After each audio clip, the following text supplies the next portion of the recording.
Students, एक बार आपका फिर से स्वागत है बुंदेलखंडी फिजिक्स गुरु चैनल में।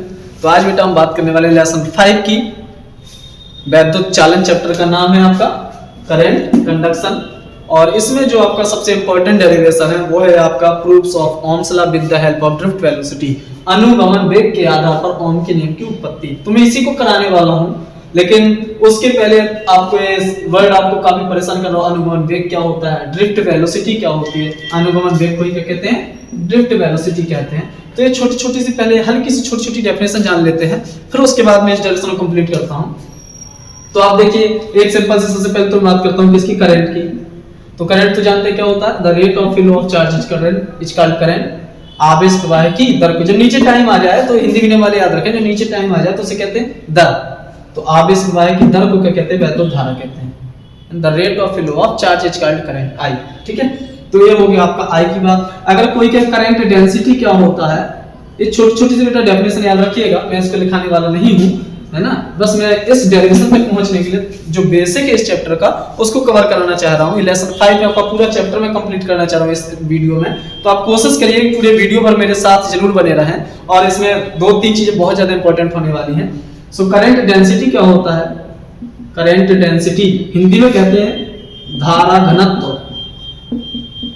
धारा घनत्व इसे हम जे से डिनोट करते हैं, जे से। और जे इक्वल टू जो फॉर्मूला होता है वो आई अपॉन ए, है ना। अगर एरिया को मैं क्या कह दूं, 1 कह दूं, तो जो आई है वही क्या है, जे है। यानी पर यूनिट एरिया में जितना करंट फ्लो होता है उसे क्या कहते हैं हम, करंट डेंसिटी कहते हैं। ठीक है ना। एकांक क्षेत्रफल, किसी चालक के एकांक क्षेत्रफल में प्रवाहित होने वाली जो धारा है उसे क्या कहते हैं, धारा घनत्व कहते हैं। इसे जे से डिनोट करते हैं। यूनिट क्या हो जाएगी, एम्पियर पर मीटर स्क्वायर। ठीक है, इससे 2 छोटी छोटी सी डेफिनेशन हो गई। अब जरा बात कर लेते हैं अनुगमन वेग की। तो अनुगमन वेग की थोड़ा सा बात करते हैं। तो देखिए अनुगमन वेग क्या होता है, उसके पहले मैं थोड़ा सा आपको बेसिक समझाने की कोशिश करता हूँ। कंडक्टर के बारे में थोड़ा सा बताना चाह रहा हूँ। कंडक्टर में आपको पता करंट फ्लो होती है। कब फ्लो होती है करंट, जब उसकी कंडक्टर के एंड्स पर क्या करते हैं, पोटेंशियल डिफरेंस अप्लाई करते हैं। पोटेंशियल डिफरेंस अप्लाई करने से क्या होगा, अच्छा करंट किसमें फ्लो होती है, कंडक्टर में। कंडक्टर कौन होते हैं, जनरली मेटल्स होते हैं। मेटल्स की प्रॉपर्टी क्या होती है, इनके एक्सटर्नल सेल में फ्री इलेक्ट्रॉन्स होते हैं। देखो जैसे तुम तो इतना कह सकते सर करंट फ्लो होने का मतलब चार्ज, चार्ज का मतलब क्या, इलेक्ट्रॉन। तो ऐसा कौन सा ऑब्जेक्ट है जिसके पास इलेक्ट्रॉन नहीं है, सभी के पास इलेक्ट्रॉन, चाहे वो सूखी लकड़ी हो चाहे गीली लकड़ी हो। लेकिन सूखी लकड़ी में करंट फ्लो नहीं होती। क्यों नहीं होती, इलेक्ट्रॉन तो है लेकिन वो इलेक्ट्रॉन नहीं जो करंट का कंडक्शन करा सके। तो जो करंट फ्लो होती है उसके लिए जरूरी है कि जो भी आप सब्सटेंस ले रहे हैं उसके पास क्या हो, फ्री इलेक्ट्रॉन्स हो। केवल इलेक्ट्रॉन्स नहीं, क्या हो, फ्री इलेक्ट्रॉन्स। तो वो किसके पास होते हैं, जनरली मेटल्स के पास होते हैं। ठीक है, तो चार्ज का मतलब जनरली इलेक्ट्रॉन से नहीं बल्कि किनसे, फ्री इलेक्ट्रॉन से। ये पहला आपको बात याद रखनी है। ठीक है, तो मैंने मान लिया कि मेरे पास एक कंडक्टर है इस तरीके का, तो मैं आपको ये बता रहा था थोड़ा सा कि क्यों करंट फ्लो होती है। तो जब आपके पास फ्री इलेक्ट्रॉन होंगे किसी कंडक्टर में, मैंने मान लिया जो इसकी लेंथ है, इसकी जो आपकी लेंथ है वो मान लेते हैं कि L है। इस कंडक्टर की जो लेंथ है वो क्या है, L है, ये L है। और इसका जो क्रॉस सेक्शन एरिया मैंने यहाँ पर लिखा हुआ है, इसका जो क्रॉस सेक्शन एरिया है वो A है। तो जब आपने पोटेंशियल अप्लाई किया कहां पर, इस चालक के एंड पर, कंडक्टर के सिरों पर। ठीक है, तो पोटेंशियल अप्लाई करने से होगा क्या, आपको पता B है और L है, तो क्या होगा, यहाँ पर एक इलेक्ट्रिक फील्ड प्रोड्यूस हो जाएगी। E इक्वल टू क्या होता है, पढ़े थे formula delta B upon D। D की जगह यहाँ पर हम क्या लिख रहे हैं, L लिख रहे हैं, डेल्टा B की जगह क्या लिख रहे हैं, B लिख रहे हैं। तो जब भी किसी चालक करंट फ्लो क्यों होती है, पोटेंशियल अप्लाई करने से। पोटेंशियल अप्लाई करने से ऐसा क्या होगा, तो क्या होगी, जैसे ही पोटेंशियल अप्लाई करेंगे तो इस कंडक्टर के एंड्स पर क्या होगा, इलेक्ट्रिक फील्ड प्रोड्यूस हो जाएगी, जिसकी वैल्यू कितनी होती है, B अपॉन L। अब इलेक्ट्रिक फील्ड है और कंडक्टर है नहीं, इसके पास फ्री इलेक्ट्रॉन्स, तो इलेक्ट्रिक फील्ड हो गई और फ्री इलेक्ट्रॉन से नहीं चार्ज हो गया। तो इन इलेक्ट्रॉन्स पर क्या करेगा, एक फोर्स एक्ट करने लगेगा। इलेक्ट्रिक फोर्स जैसे कहते हैं वो क्या हो जाएगा, Q इंटू E। Q की जगह कौन आ जाएगा, यहाँ पर इलेक्ट्रॉन्स की बात कर रहे हैं। तो इतना आपका क्या होगा, इस पर फोर्स अप्लाई हो जाएगा, है ना। तो E की चाहे तो आप वैल्यू पुट कर सकते, E तो E रहा, ये तो इलेक्ट्रॉन है, चार्ज है, जिसे हमने Q की जगह लिखा था, Q की जगह क्या लिखा था, E। और E की वैल्यू कितनी हो जाएगी, B अपॉन L। तो आप समझ सकते हैं कि जब आप किसी कंडक्टर वोल्टेज अप्लाई करते हैं तो क्या होता है, इलेक्ट्रिक फील्ड प्रोड्यूस होती है। इलेक्ट्रिक फील्ड से क्या होता है, जो चार्ज पार्टिकल पर फोर्स वर्क करने लगता है, कितना, Q इंटू E के बराबर। Q की जगह कौन है, फ्री इलेक्ट्रॉन E, और E की जगह क्या होगा, ये पोटेंशियल की वैल्यू है, B अपॉन L। ठीक है ना। लेंथ अगर बहुत ज्यादा हो जाए, वोल्टेज फिक्स है, तो क्या होगा, फिर इलेक्ट्रिक फील्ड धीरे धीरे आपकी कम प्रोड्यूस, मैग्नीट्यूड कम हो जाएगा, क्योंकि एल ज्यादा होगी तो इलेक्ट्रिक फील्ड क्या हो जाएगी, कम हो जाएगी। ठीक है, तो इस तरीके से इन पर फोर्स वर्क करने लगता है, और जैसे ही फोर्स वर्क करता है तो जो आपके फ्री इलेक्ट्रॉन्स हैं वो क्या करते हैं, एक एंड से दूसरे एंड की तरफ मूव करना शुरू कर देते हैं। ठीक है ना। मैं आपको कॉन्सेप्ट समझाना चाह रहा हूं कि इसका ड्रिफ्ट वेलोसिटी का, अनुगमन वेग का। तो पहले आप थोड़ा सा बेसिक समझिए कि आखिर हुआ एक्चुअली क्या है, इलेक्ट्रॉन क्यों मूव करते हैं, क्यों करंट फ्लो करती है। तो जैसे ही आपने वोल्टेज अप्लाई किया, इलेक्ट्रिक फील्ड प्रोड्यूस हुई। इलेक्ट्रिक फील्ड प्रोड्यूस होने की वजह से क्या हुआ कि यहाँ पर आपका क्या हुआ कि इन पर जो फ्री इलेक्ट्रॉन्स तो फोर्स वर्क करने लगा, और जिसकी वजह से क्या होंगे, इलेक्ट्रॉन क्या होता है, नेगेटिवली चार्ज्ड होता है ना, तो नेगेटिव किसकी तरफ जाएगा, पॉजिटिव एंड की तरफ जाएगा। तो जो इलेक्ट्रॉन होंगे वो क्या करेंगे, नेगेटिव एंड से पॉजिटिव एंड की तरह मूव करना शुरू कर देंगे, है ना। इसे ऐसे भी कह सकते हैं, नेगेटिव का मतलब low potential to high potential, positive मतलब हाई, नेगेटिव मतलब लो, लो पोटेंशियल से हाई पोटेंशियल की तरफ इलेक्ट्रॉन। याद रखिए आपने पढ़ा क्या है, कॉन्सेप्ट क्या, जो आपका चार्ज फ्लो होता है वो होता है high potential to low potential, तभी तो बैटरी चार्ज होती है। कल ही मैंने बताया था लास्ट लेक्चर में, जो आपका चार्ज होता है वो क्या करता है, हाई पोटेंशियल लो की तरफ जाएगा जब तक चार्ज हो, जब तक दोनों का पोटेंशियल इक्वल नहीं हो जाएगा। लेकिन यहां मैं क्या कह रहा हूं, मैं कह रहा हूं इलेक्ट्रॉन क्या जाएंगे, लो से हाई की तरफ जाएंगे। तो मैं इलेक्ट्रॉन्स की बात कर रहा हूं, चार्ज की नहीं। इलेक्ट्रॉन्स क्या है आपका, नेगेटिवली चार्ज है। चार्ज की जब भी हम बात करते हैं तो सिंपली पॉजिटिव चार्ज की बात करते हैं। ठीक है, तो इलेक्ट्रॉन की वजह हम हो सकता है प्रोटॉन की बात करने लगे हैं, लेकिन हम इलेक्ट्रॉन की बात करें तो इलेक्ट्रॉन क्या होंगे, नेगेटिव टू पॉजिटिव जाएगा। अब इलेक्ट्रॉन आप किधर आ रहे हैं, तो करंट कहां फ्लो होगी, इलेक्ट्रॉन की अपोजिट डायरेक्शन में ही करंट फ्लो होती है। तो इसमें जो करंट फ्लो होगी वो कहां होगी, इधर की ओर आपकी करंट फ्लो हो जाएगी, इधर की प्लस से माइनस की ओर। ठीक है, तो इतनी बात होगी कि एक्चुअली इलेक्ट्रॉन मूव क्यों करते हैं, क्यों करंट फ्लो होती है। मैं बात करने वाला था किसके लिए, ड्रिफ्ट वेलोसिटी के लिए। तो ड्रिफ्ट वेलोसिटी क्या है, इसकी बात जरा थोड़ा सा डीपली समझिएगा इसको। ये वेरी इंपॉर्टेंट डेफिनेशन है, बहुत ही ज्यादा इंपॉर्टेंट डेफिनेशन है आपकी ड्रिफ्ट वेलोसिटी, है ना। Drift velocity, drift velocity Hindi में कहते हैं इसको अनुगमन वेग। अनुगमन का मतलब, अनु का मतलब होता है कम होना, सो ये हो जाएगा आपका अनुगमन वेग। ठीक है, तो अनुगमन वेग को कैसे लिखेंगे, पहले कहानी लिखेंगे भाई। इलेक्ट्रॉन वेलोसिटी की बात कर रहे हैं, किसकी वेलोसिटी की बात करेंगे, फ्री इलेक्ट्रॉन्स की।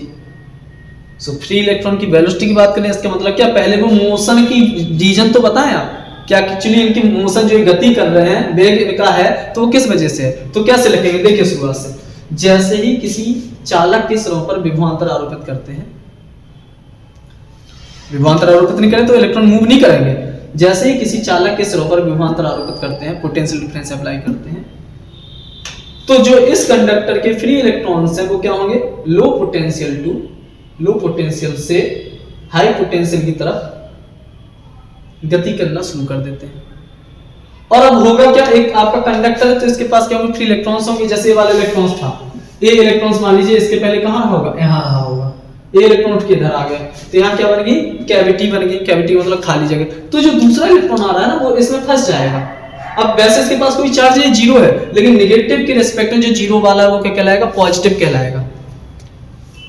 अट्रैक्शन पढ़े ना, अपोजिट चार्ज में अट्रैक्शन होता है, नेगेटिव पॉजिटिव में। ये नेगेटिव है, ये आपके जो इलेक्ट्रॉन है वो नेगेटिव है, लेकिन इसके पास कोई चार्ज नहीं है, ये जीरो है यहाँ, जिसे कैविटी कहते हैं, हिंदी में कोटर कहते हैं, है ना, होल्स कहते हैं। आप केमिस्ट्री पढ़े होंगे सॉलिड स्टेट वाले चैप्टर। तो जब ये इलेक्ट्रॉन आएगा तो ये आपका जो कैविटी है वो किसकी तरह बिहेव करेगा, पॉजिटिव चार्ज की तरह बिहेव करेगा। और ये वाला पॉजिटिव चार्ज क्या करेगा, इस इलेक्ट्रॉन को अपने में अट्रैक्ट कर लेगा, फंसा लेगा इस कैविटी में।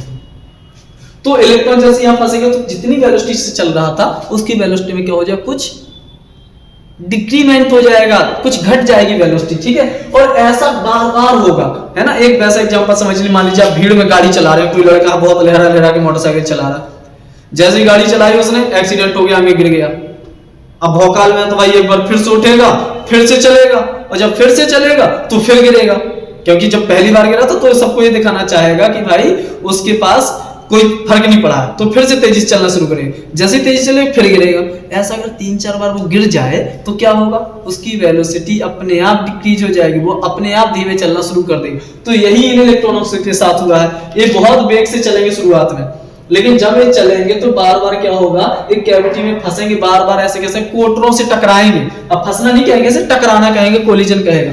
तो जब ये बार बार टकराएंगे तो होगा क्या, इनकी जो वेलोसिटी है वो क्या हो जाएगी, कुछ कम हो जाएगी।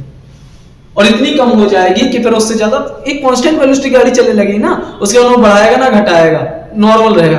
तो मिनिमम होगी वो, उससे ज्यादा बेचारा कम नहीं कर सकता। तो मिनिमम और कांस्टेंट वेलोसिटी से मूव करने लगेंगे। तो इस वेलोसिटी को ही हम नाम क्या देते हैं, ड्रिफ्ट वेलोसिटी। देखिए मैं लिखना जा रहा हूं, आप मेरे साथ लिखिएगा, सुनने की कोशिश कीजिए ध्यान से। क्या है वन वे, मैं लिख रहा हूं इसे शॉर्ट में लिख रहा हूं। क्या लिखेंगे, शुरुआत कहां से करेंगे, जब किसी चालक के सिरे पर, जब किसी, वेरी इंपॉर्टेंट बेटा डेफिनेशन है, इसको जरूर याद रखिएगा, ये बहुत पूछी जाती है आपके अनोन वेग की डेफिनेशन। तो जब किसी चालक के सिरे पर विभवांतर आरोपित करते हैं, विभवांतर आरोपित करते हैं, आरोपित करते हैं, तो चालक में उपस्थित, कौन है उपस्थित, इलेक्ट्रॉन। कौन से इलेक्ट्रॉन, केवल इलेक्ट्रॉन नहीं, चालक में उपस्थित मुक्त इलेक्ट्रॉन, मुक्त इलेक्ट्रॉन, फ्री इलेक्ट्रॉन का होना बहुत जरूरी है। मुक्त इलेक्ट्रॉन क्या करेंगे, जब किसी चालक के सिरे पर विभवांतर आरोपित करते हैं तो चालक में उपस्थित मुक्त इलेक्ट्रॉन निम्न विभव से किस तरफ जाएंगे, निम्न विभव से उच्च विभव की ओर, उच्च विभव की ओर आगे बढ़ेंगे और टकराएंगे। शुरुआत में वेलोसिटी अपने रास्ते, उच्च विभव से निम्न विभव की ओर गति करने लगते हैं और अपने रास्ते में पड़ने वाले कोटरों से टकराते हैं, जिससे कि इनके वेग में कुछ कमी हो जाती है। और जब वेग में कमी हो जाएगी तो लास्ट में क्या होगा, नियत तथा सूक्ष्म वेग से गति करना शुरू कर दें। कहां, लंबाई, लेंथ के लॉन्ग, ऐसा नहीं कि ऐसे ऊपर की ओर जाना, लेंथ के लॉन्ग मूव करेंगे, है ना, ये बात कहना जरूरी है, ठीक है, लेंथ के लॉन्ग मूव करने लगेंगे। So this minimum and constant velocity is called drift velocity. तो मैं वो नहीं लिख रहा टक्कर रखकर, मैं थोड़ा सा आपको सिंपली लिख रहा हूं ताकि आप जिसे आसानी से याद कर सकें। तो चालक में उपस्थित मुक्त इलेक्ट्रॉन, मुक्त इलेक्ट्रॉन निम्न विभव से उच्च विभव की ओर, उच्च विभव की टक्कर हो चुकी है, मैं फाइनली पहुंच रहा हूं उच्च विभव की ओर, नियत, नियत का मतलब क्या, निश्चित ना, उससे कम ना ज्यादा, नियत तथा कैसा, कम, नियत तथा सूक्ष्म वेग, नियत तथा सूक्ष्म वेग से कहां, लंबाई के अनुदिश, लंबाई के अनुदिश गति करने लगते हैं, अनुदिश गति करने लगते हैं। तो किसके, मुक्त इलेक्ट्रॉनों के, तो मुक्त इलेक्ट्रॉनों के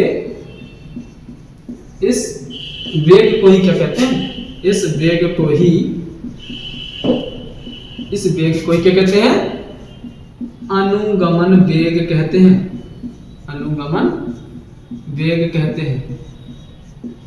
और इसे किससे रिप्रेजेंट करते हैं, इसे Vd से रिप्रेजेंट करते हैं, इसे Vd से क्या करते हैं, प्रदर्शित करते हैं। समझ पा रहे हैं क्या है, पोटेंशियल अप्लाई किया तो जो इलेक्ट्रॉन को क्या करेंगे, निम्न विभव से उच्च विभव की ओर लंबाई के अनुदिश, आगे पीछे बढ़ कर सकते हैं, लंबाई के अनुदिश ऊपर लिख सकते हैं, निम्न विभव से उच्च विभव की ओर लंबाई के अनुदिश, ये इंपॉर्टेंट बात है, कौन सी, ए, नियत तथा सूक्ष्म वेग से गति करना प्रारंभ करते हैं। तो इसी नियत और सूक्ष्म वेग को ही हम क्या कहते हैं, अनुगमन वेग कहते हैं, ठीक है।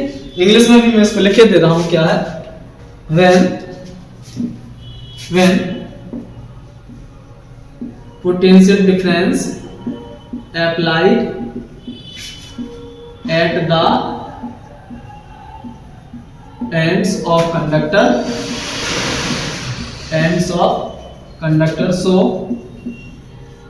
free electrons moves from low potential to high potential, from low potential to high potential,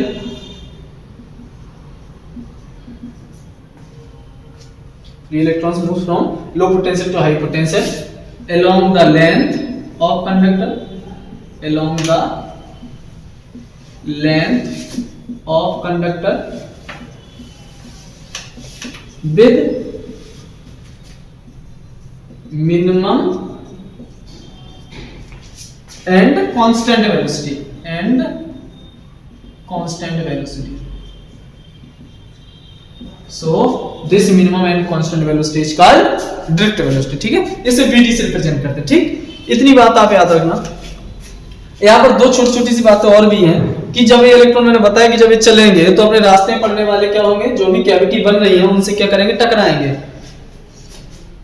तो किन्हीं भी दो, इसको हटा दो, इसको आप याद रखिएगा, इसमें हटा रहा हूं, मैंने आपके बेसिक के लिए थोड़ा बताया और ये इंपॉर्टेंट डेफिनेशन है, ठीक है।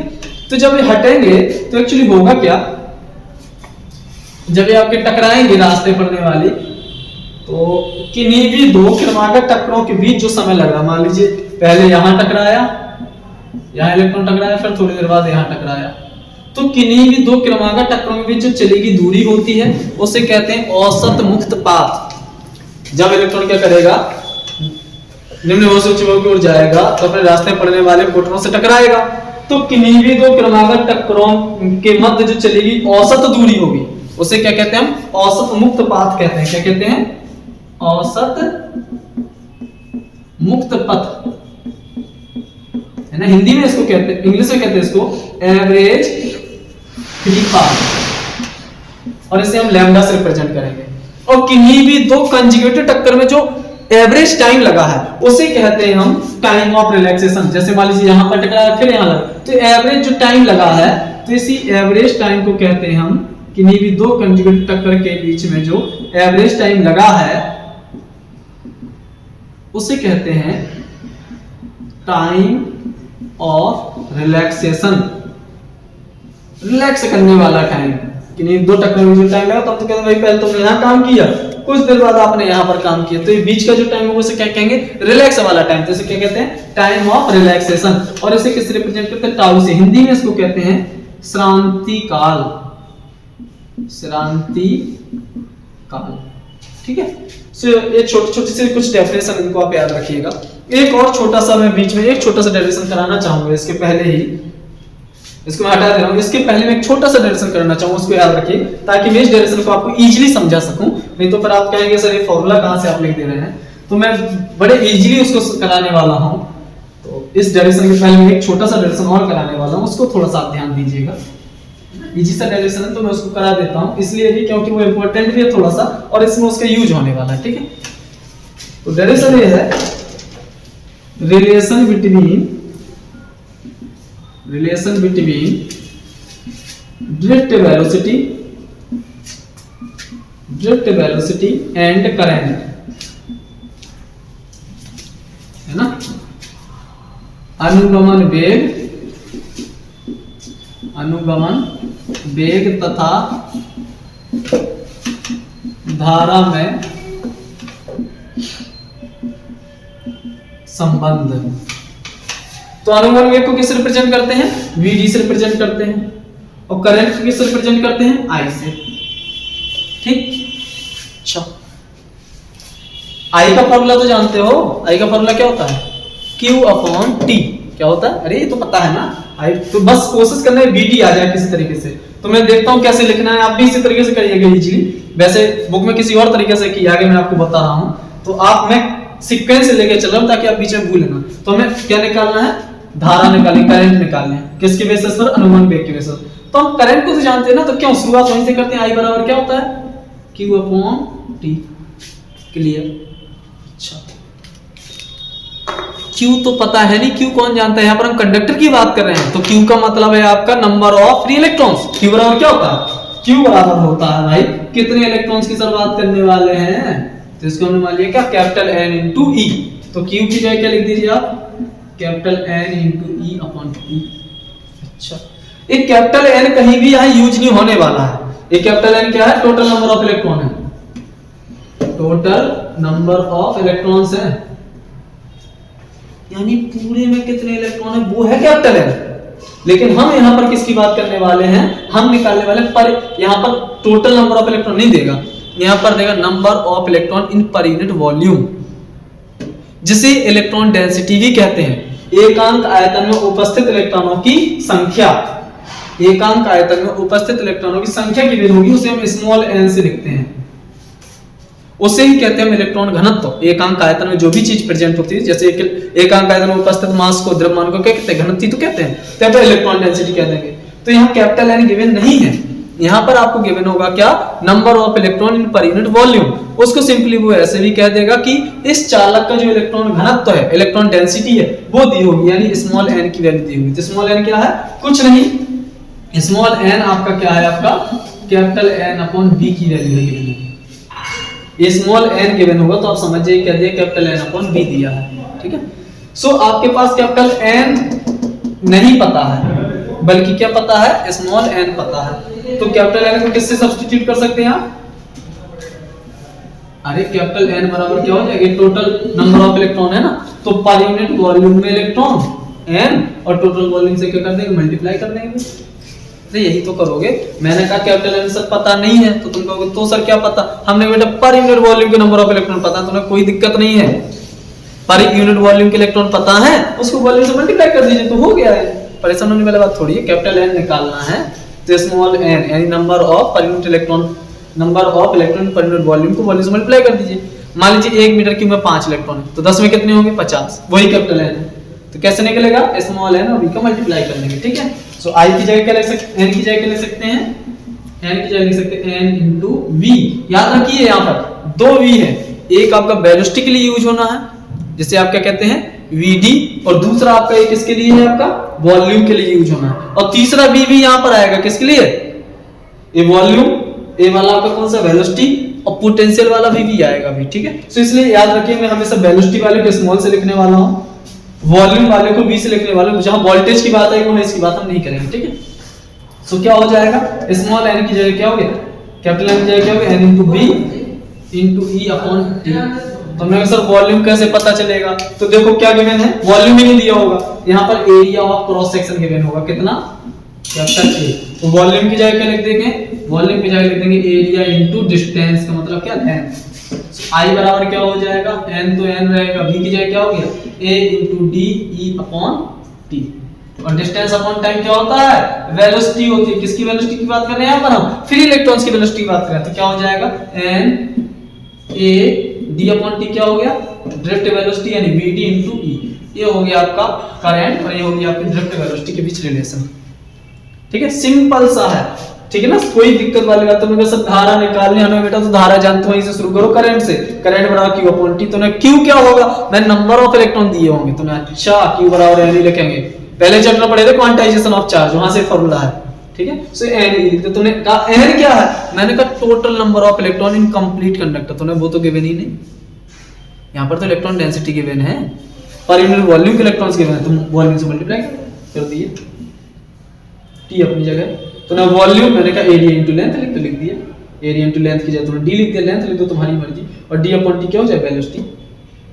सो ये होगी ड्रिफ्ट वेलोसिटी और ये हो गया आपका करंट। सो ये हो गया relation between current and drift velocity. यहाँ पर स्मॉल n क्या है, नंबर ऑफ इलेक्ट्रॉन पर यूनिट वॉल्यूम, जिसे इलेक्ट्रॉन डेंसिटी भी कहते हैं, इलेक्ट्रॉन घनत्व कहते हैं, या एकांक आयतन में उपस्थित इलेक्ट्रॉनों की संख्या। ए क्या है यहाँ पर, एरिया ऑफ क्रॉस सेक्शन, अनुप्रस्थ काट का क्षेत्रफल। ई क्या है, चार्ज ऑफ इलेक्ट्रॉन, और वीडी क्या है, ड्रिफ्ट वेलोसिटी। सो ये भी एक आपका डेरिवेशन है, ये भी एक आपका डेरिवेशन है जो काफी पूछा जाता है। अगर इजी पेपर बनता है तो ये इस तरीके का डेरिवेशन पूछा जाएगा इस चैप्टर से, और थोड़ा सा डिफिकल्ट बना तो फिर जो ऊपर लिखा है वो इंपॉर्टेंट है, काफी ज्यादा पूछा भी जाता है तो फिर पूछा जाए, लेकिन ये सबसे पहला डेरिवेशन आपका यही है इस वाले चैप्टर का, ठीक है। Relation between current and drift velocity इस तरीके से कर लेना, ठीक है। इजी सा है, कोई दिक्कत वाली बात नहीं, 4 स्टेप में मैंने किया, इससे ज्यादा इजी कोई मेथड है भी नहीं, शायद मुझे लगता कोई और बताएगा, तो मैं इसको हटाता हूं। तो अब हमें बात करनी है अपने मेन टॉपिक की, ओम के नियम को प्रूव करना है, किसके बेसिस पर, ड्रिफ्ट वेलोसिटी का कॉन्सेप्ट फॉलो करते हुए, ठीक है। सो ओम का नियम निकाला, कंडक्टर तो वही है भाई, है ना, और कंडक्टर तो करंट कंडक्शन की बात करें, करंट कंडक्शन कब होगा, जब वोल्टेज अप्लाई करेंगे, सब बात है वही है, ठीक है।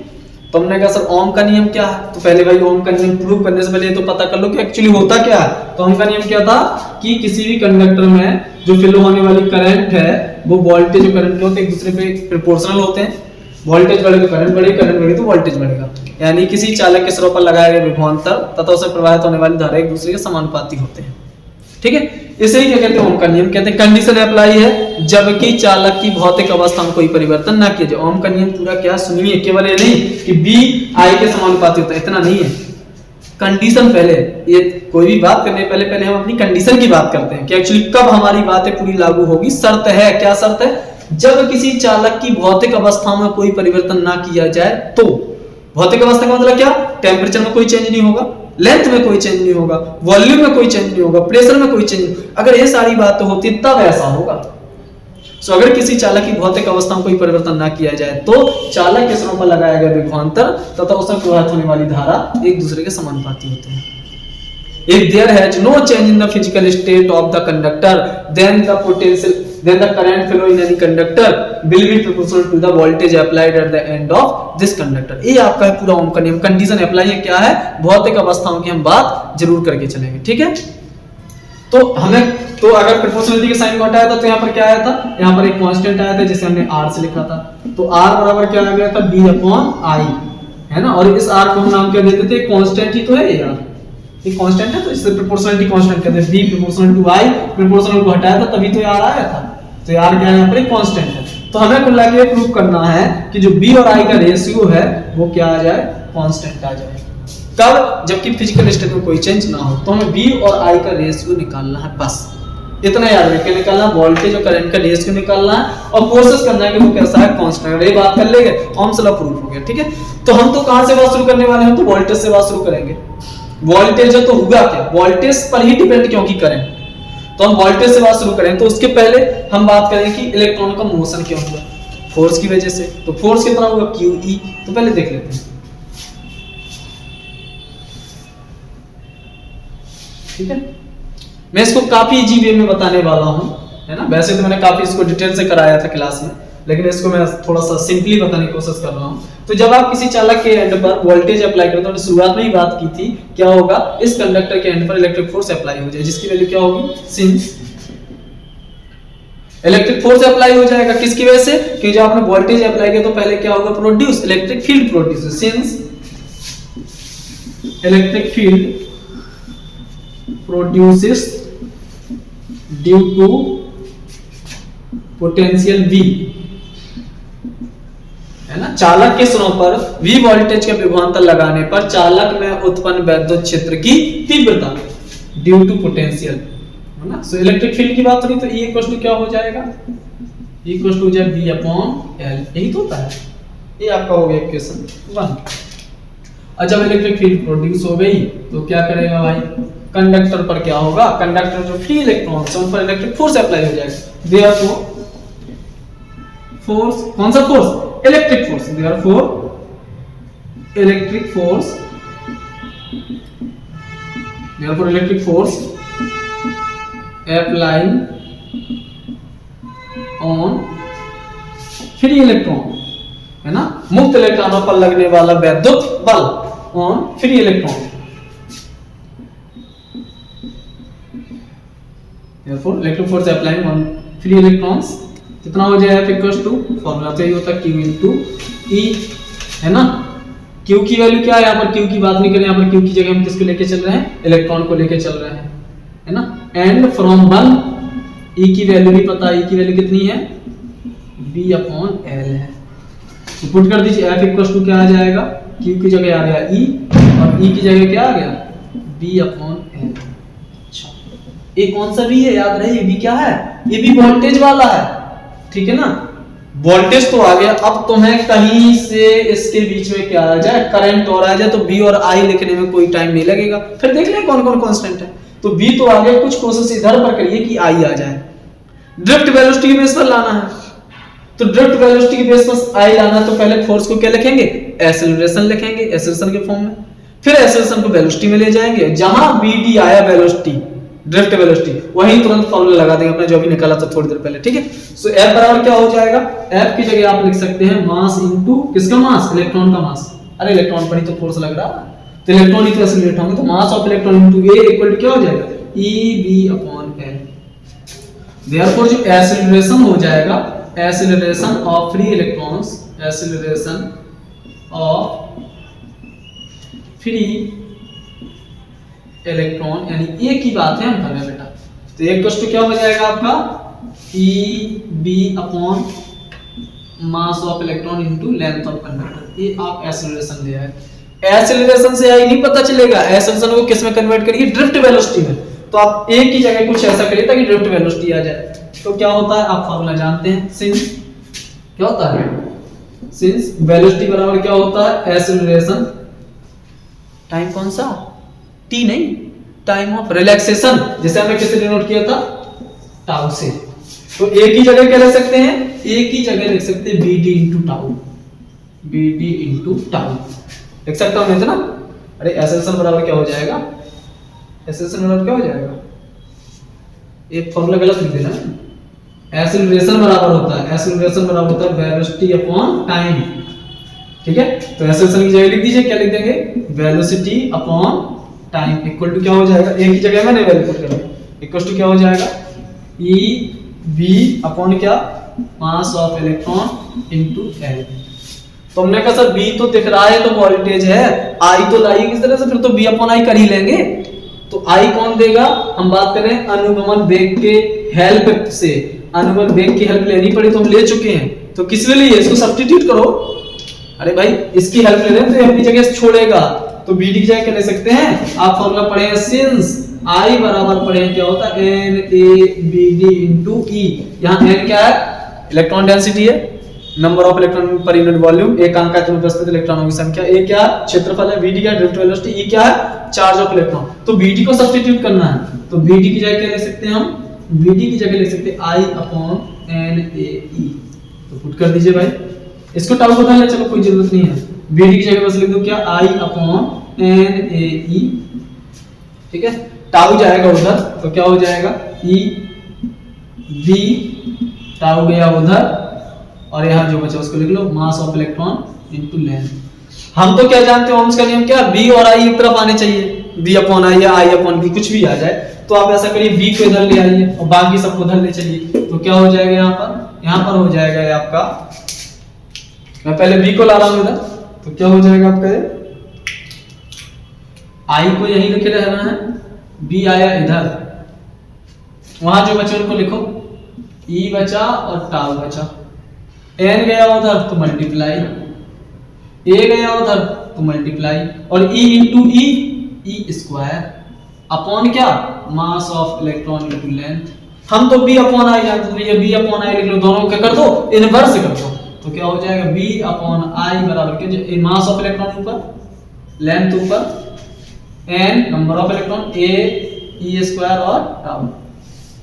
अच्छा मुझे बताइए, मास ऑफ इलेक्ट्रॉन क्या है, फिक्स है, कभी चेंज होगा ना, कितनी होती है वैल्यू, 9.1 × 10⁻31, कभी चेंज नहीं होगा। तो क्या है आपका, यहां दिख रहा है, तो मास ऑफ इलेक्ट्रॉन क्या है आपका, कांस्टेंट है, इसमें कोई चेंज नहीं होगा। एल क्या है, लेंथ ऑफ कंडक्टर है, लेंथ बदलती है अगर टेम्परेचर बदले तो, लेकिन हम पहले ही कंडीशन अप्लाई कर चुके हैं कि अगर फिजिकल स्टेट में कोई चेंज ना हो तो भी अपॉन आई कांस्टेंट आएगा। तो जब फिजिकल स्टेट में कोई चेंज नहीं हो रहा तो एल भी क्या होगा भैया, एल भी आपका बेटा कांस्टेंट होगा, ठीक है। हर एक कंडक्टर के पास कितने फ्री इलेक्ट्रॉन्स हैं, सबकी आउटर मोस्ट सेल कितने इलेक्ट्रॉन, वो तो फिक्स है ना। तो हर एक कंडक्टर के पास कितने इलेक्ट्रॉन्स हैं फ्री इलेक्ट्रॉन, वो फिक्स है, यानी इस एन में भी कोई चेंज नहीं होने वाला, नंबर ऑफ इलेक्ट्रॉन। अगर लेंथ नहीं बदली तो एरिया भी नहीं बदलेगा, एरिया भी क्या है, कांस्टेंट है। ई क्या है, ई चार्ज ऑफ इलेक्ट्रॉन है, ए भी क्या है आपका, कांस्टेंट है। टाउ क्या है, कितना टाइम लगेगा टकराने में, जब भाई वो मूव कर रहा था, अब कांस्टेंट वेलोसिटी चलने लगा, अगर मौसम में कोई चेंज नहीं हो तो उसी वेलोसिटी से चलेगा, यानी अगर फिजिकल स्टेट में कोई चेंज नहीं होगा तो वेलोसिटी में भी कोई चेंज नहीं होगा, और वेलोसिटी में जब कोई चेंज नहीं होगा तो टाइम ऑफ रिलैक्सेशन भी चेंज नहीं होगा, यानी टाउ भी क्या होगा, कांस्टेंट। तो बताओ इस वाले तरफ की आपकी जो आरएचएस है, इसके सारे के सारे टर्म क्या है, कांस्टेंट है। तो हम कह सकते हैं कि जो आपका भाई बी अपॉन आई की जो वैल्यू आई है, अगर फिजिकल स्टेट में कोई चेंज ना करें तो ये आपका जो बी अपॉन आई है वो क्या आ गया, कांस्टेंट आ गया। बी अपॉन आई तो रहा, M constant, L constant, N सब कुछ constant, it is Ohm's law. यही तो आपका ओम का नियम है, यही यहां दिख रहा है, यही ओम का नियम है। अब बेटा प्रूफ हो गया, वेरी इंपॉर्टेंट डेरिवेशन था और मैंने कोशिश की आपको वेरी काफी ज्यादा इजीली समझाने की। एक बार फिर से समझा लूं, आप चाहते हैं इसको देख लें।